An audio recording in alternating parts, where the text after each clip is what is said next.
faites bien de nous suivre sur Iroko Media TV. À toutes et à tous, bonjour et bienvenue à cette session d'information dont voici les principales articulations.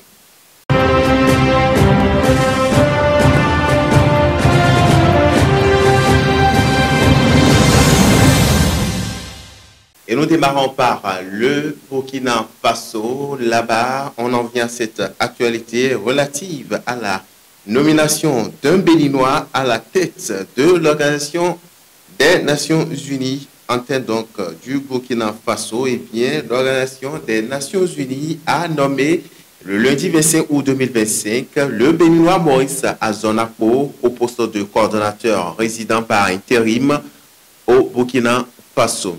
Il va donc remplacer à ce poste le Mauricien Carole Flore Semerinac, qui a été déclaré persona non grata au pays des hommes intègres. Alors, le Béninois Maurice Azonapo a été nommé donc à la tête de cette institution. Une délégation des Nations Unies a été reçue en audience par le chef de la diplomatie burkinabé, Karamoko, j'y arrive, Jean-Marie Traoré à Ouagadougou.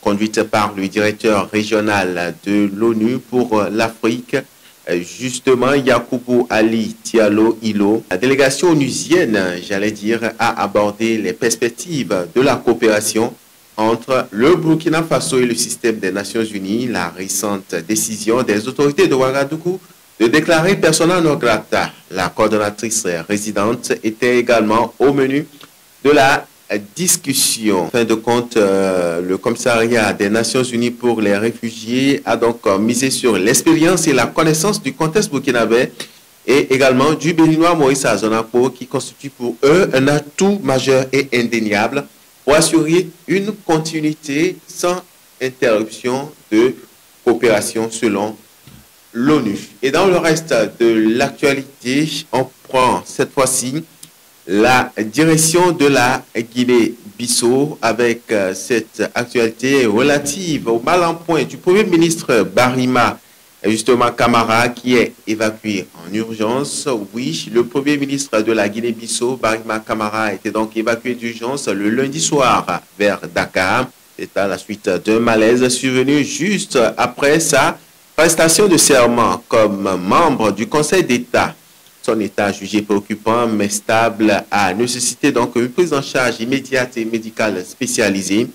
Le chef du gouvernement donc a été transporté en toute urgence à l'hôpital militaire de Bissau où il a reçu les premiers soins avant d'être évacué à Dakar. Les autorités ont souligné que cette mesure visait à garantir les conditions physiques complètes et puis préserver la continuité des responsabilités gouvernementales. Cette évacuation survient dans un contexte politique tendu en Guinée-Bissau.